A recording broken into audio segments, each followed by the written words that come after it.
देवपुर गांव चारों तरफ खेतों और आम के बागों से घिरा हुआ था।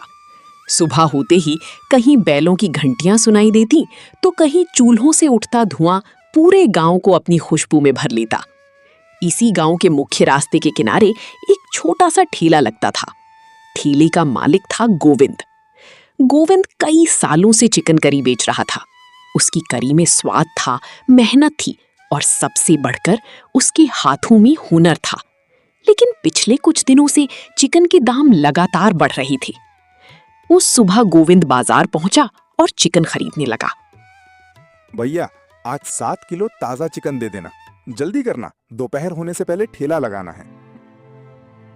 दे तो दूंगा गोविंद भाई, लेकिन एक बात है, आज से दाम बढ़ गए। फिर बढ़ गए? भाई, पहले ही मुश्किल से घर चला रहा हूं, अब कितना बढ़ा दिया? क्या करूं भाई, मंडी से ही महंगा आ रहा है। अब 250 रुपए किलो से कम में नहीं दे सकता। गोविंद कुछ पल चुप रहा और फिर मजबूरी में चिकन खरीद लिया। लेकिन रास्ते भर उसके मन में एक ही सवाल घूमता रहा, अगर खरीद महंगी हो गई तो क्या ग्राहक भी महंगी प्लेट खरीदेंगे? दोपहर में गोविंद ने अपना ठेला लगाया। कुछ पुराने ग्राहक आए और चिकन करी मांगने लगे।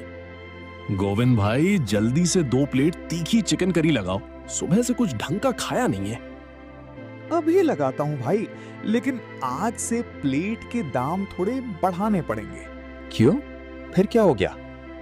चिकन महंगा हो गया है भाई, मैं भी क्या करूं?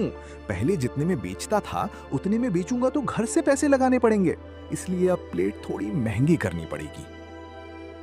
अरे गोविंद, इतने पैसे में तो बाजार में दूसरी चीज खा लेंगे।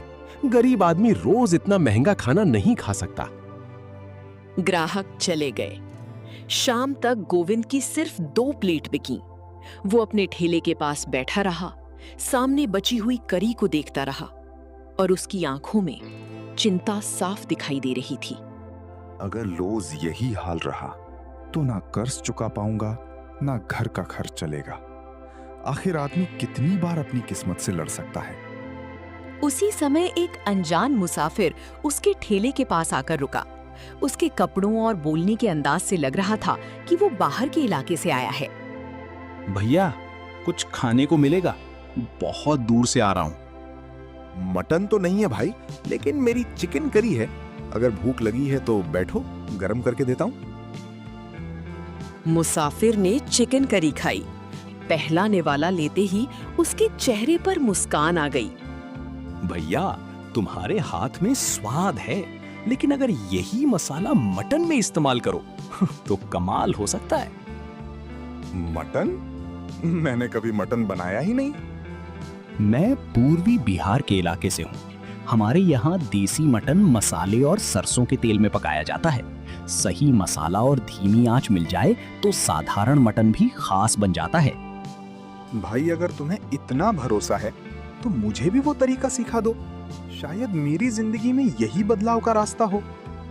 कल बाजार के पुराने पीपल के पास मिलना, मैं तुम्हें तरीका बता दूंगा। लेकिन याद रखना, सिर्फ मसालों से खाना स्वादिष्ट नहीं होता। खाना बनाने वाले के दिल में भी मेहनत होनी चाहिए। इतना कहकर मुसाफिर चला गया। रात को गोविंद घर पहुंचा। उसकी पत्नी सीमा उसका इंतजार कर रही थी।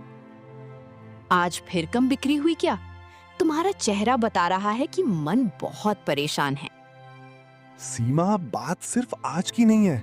अगर ऐसे ही चलता रहा तो साहूकार का कर्ज कैसे चुकाऊंगा? दुकान का खर्च कैसे चलेगा?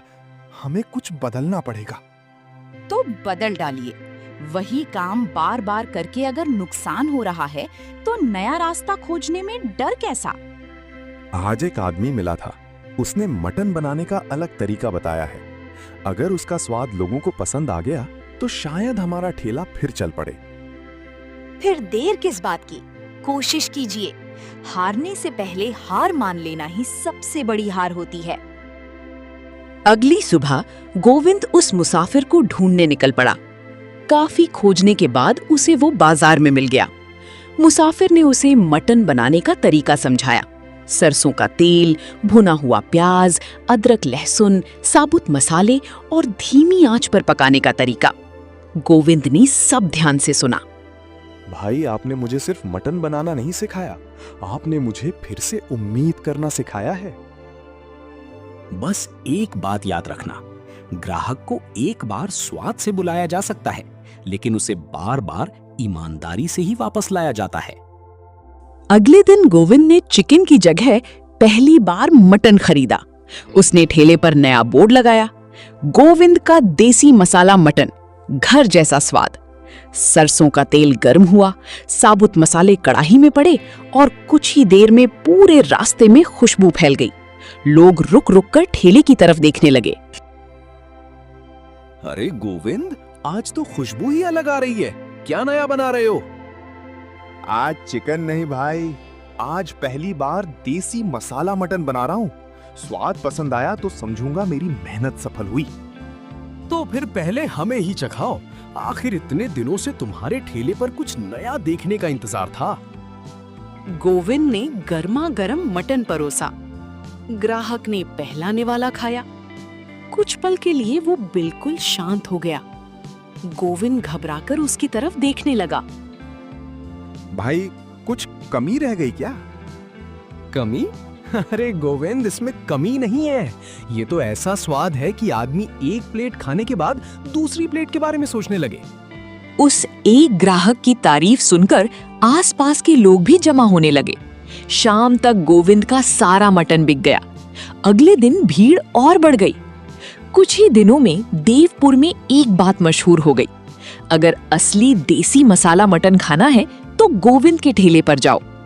लेकिन जहां सफलता आती है वहां हर कोई खुश नहीं होता।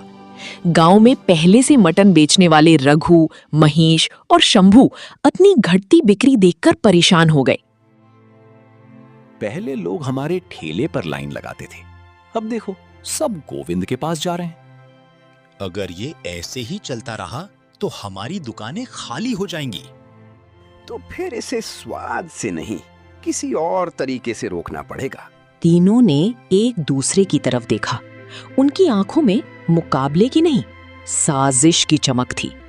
और गोविंद को बिल्कुल अंदाजा नहीं था कि उसके ठेले की बढ़ती खुशबू के साथ उसकी जिंदगी में एक बड़ा तूफान भी आने वाला है। अगली सुबह देवपुर के बाजार में हमेशा की तरह चहल पहल थी, लेकिन आज गोविंद के चेहरे पर खुशी कुछ ज्यादा थी। पिछले कुछ दिनों में उसके ठेले की बिक्री इतनी बढ़ गई थी कि घर का पुराना कर्ज भी धीरे धीरे उतरने लगा था।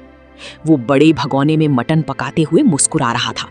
सरसों के तेल में भुने मसालों की खुशबू पूरे चौराहे पर फैल रही थी। उधर रघु, महेश और शंभू थोड़ी दूरी पर खड़े होकर गोविंद के ठेले को देख रहे थे। देख रहे हो, आज तो सुबह से ही भीड़ लगी है। अगर इसे ऐसे ही चलने दिया तो हमारे ठेलों पर कोई झांकने तक नहीं आएगा। मैंने कल तक सोचा था कि मेहनत करके इसका मुकाबला करेंगे, लेकिन अब लगता है लोग इसके स्वाद के सामने हमारी बात सुनेंगे ही नहीं।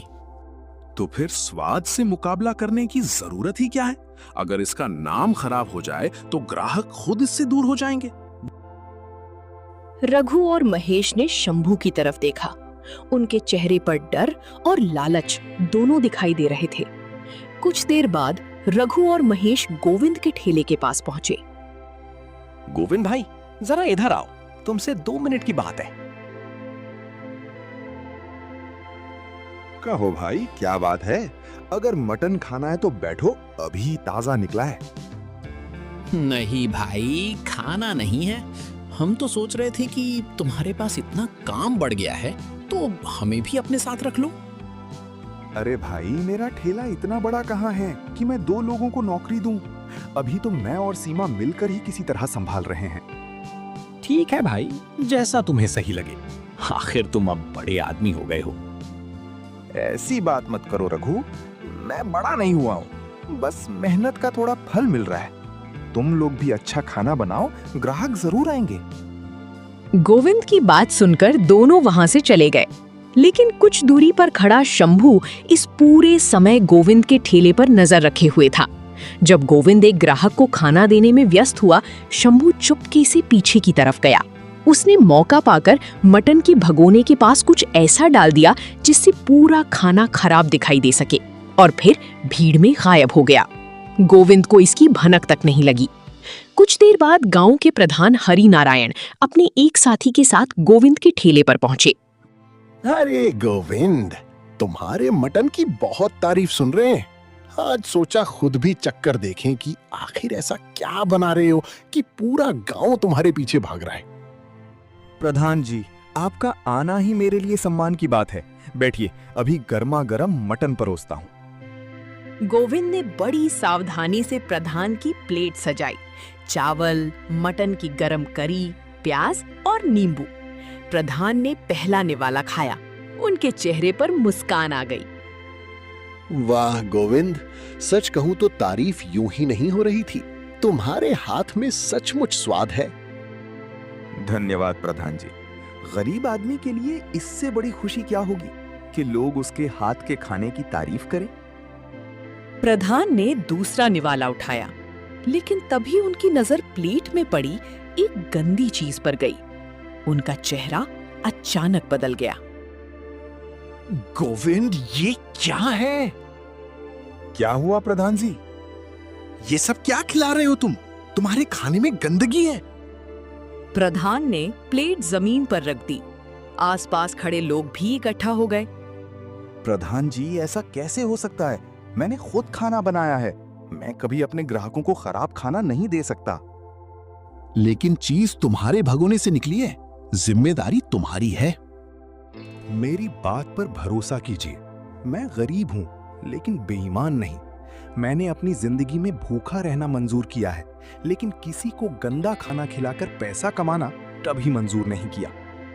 लेकिन उस समय भीड़ गुस्से में थी। प्रधान ने सख्त आवाज में कहा, जब तक पूरी जांच नहीं हो जाती तुम अपना ठेला नहीं लगाओगे। गोविंद के हाथ से चिमटा नीचे गिर गया। जिस ठेले ने कुछ दिन पहले उसके घर में उम्मीद की रोशनी जलाई थी, उसी ठेले के सामने आज उसकी इज्जत मिट्टी में मिल रही थी। वो कुछ बोल नहीं पाया। शाम को वो खाली ठेला लेकर घर पहुंचा। क्या हुआ जी? आज ठेला इतना जल्दी क्यों समेट लिया? सीमा, आज लोगों ने मेरे खाने पर नहीं, मेरे चरित्र पर सवाल उठाया है। साफ साफ बताइए, क्या हुआ?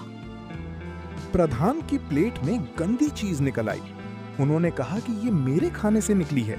मैंने बहुत समझाया कि मैंने ऐसा कुछ नहीं किया, लेकिन किसी ने मेरी बात नहीं मानी। आपने गलती नहीं की है तो डरने की जरूरत भी नहीं है। सच देर से सामने आए, लेकिन आता जरूर है। डर मुझे अपने लिए नहीं है सीमा। डर इस बात का है कि इतने सालों में जो भरोसा बनाया था, वो एक पल में टूट गया। गरीब आदमी के पास जमीन नहीं होती, पैसा नहीं होता, उसके पास सिर्फ लोगों का भरोसा होता है। तो फिर उसी भरोसे को वापस लाने के लिए लड़िए। आपने हमेशा मेहनत की है, इस बार सच्चाई के लिए मेहनत कीजिए। गोविंद ने फैसला किया कि वो खुद सच्चाई ढूंढेगा। अगली सुबह वो बाजार पहुंचा। उसने दूर से देखा कि रघु और महेश के ठेलों पर कुछ ग्राहक मौजूद थे, लेकिन शंभू का ठेला लगभग खाली था। गोविंद कुछ देर उसे देखता रहा। फिर उसके मन में एक विचार आया। वो सीधे शंभू के पास पहुंच गया। शंभू भाई, क्या बात है? आज तुम्हारे ठेले पर कोई ग्राहक नहीं है? क्या बताऊं गोविंद, कल तक सब ठीक था। आज अचानक लोग मेरे पास आना बंद हो गए। शायद तुम्हें एक मौका चाहिए। कैसा मौका? मैं तुम्हें अपना मटन बनाने का तरीका सिखा सकता हूँ। तुम मुझे सिखाओगे? जबकि मेरा ठेला तुम्हारी वजह से नहीं, बल्कि तुम्हारे ठेले की वजह से खाली हुआ है। मैं तुम्हें दुश्मन नहीं समझता। मैं चाहता हूं कि तुम मेहनत करके अपना ठेला चलाओ, लेकिन बदले में मुझे भी एक बात चाहिए। क्या? सच? शंभू का चेहरा पीला पड़ गया। कैसा सच? उस दिन मेरे भगोने के पास तुम गए थे, मुझे सब पता है। अगर तुम सच प्रधान के सामने बोल दोगे तो मैं तुम्हें मटन बनाना सिखाऊंगा और तुम्हें फिर से अपने पैरों पर खड़ा होने में मदद करूंगा। शंभू की आंखों में शर्म उतर आई। कुछ पल तक वो चुप रहा, फिर उसने सिर झुका दिया। गोविंद, हमसे बहुत बड़ी गलती हो गई। रघु और महेश भी मेरे साथ थे। हम तुम्हारी सफलता से जलने लगे थे। हमने सोचा कि तुम्हारा नाम खराब कर देंगे तो ग्राहक वापस हमारे पास आ जाएंगे। तुम लोगों ने मेरा ठेला नहीं गिराया था शंभू, तुम लोगों ने एक गरीब आदमी की उम्मीद गिराने की कोशिश की थी। मुझे माफ कर दो, मैं तुम्हारे साथ प्रधान के पास चलूंगा। दोनों सीधे प्रधान हरिनारायण के घर पहुंचे। प्रधान के सामने शंभू ने पूरी सच्चाई बता दी। थोड़ी देर बाद रघु और महेश को भी बुलाया गया। दोनों ने आखिरकार अपनी गलती स्वीकार कर ली। तुम लोगों ने सिर्फ गोविंद को नुकसान नहीं पहुंचाया, तुमने पूरे गांव के खाने के कारोबार का भरोसा खराब किया है। अगर किसी को आगे बढ़ना है तो मेहनत करें, किसी की रोजी छीनने की साजिश नहीं। प्रधान जी, हमसे गलती हो गई, हमें माफ कर दीजिए।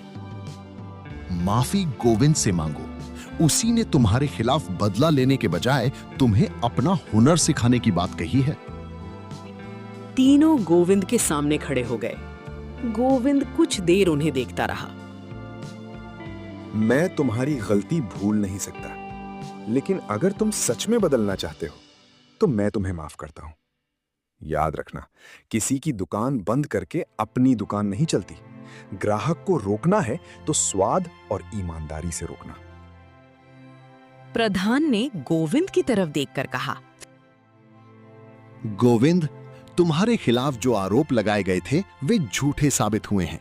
आज से तुम्हारा ठेला फिर से खुलेगा और गांव के लोग तुम्हारे खाने पर पहले की तरह भरोसा कर सकते हैं। इस कहानी से हमें सीख मिलती है कि जिंदगी में मुश्किलें कितनी भी बड़ी क्यों ना हो, हमें अपनी मेहनत और ईमानदारी का रास्ता कभी नहीं छोड़ना चाहिए। दूसरों की सफलता देखकर जलने के बजाय उससे प्रेरणा लेकर खुद आगे बढ़ने की कोशिश करनी चाहिए, क्योंकि किसी को गिराकर मिली सफलता कभी लंबे समय तक नहीं टिकती। याद रखना, इंसान की असली पहचान उसके पास कितना पैसा है इससे नहीं होती। उसकी पहचान इस बात से होती है कि मुश्किल वक्त में भी वो अपने ईमान और मेहनत को कितना संभाल कर रखता है। रास्ते में कितने भी लोग हमें गिराने की कोशिश करें, अगर हमारा इरादा सच्चा है तो एक दिन सच जरूर सामने आता है।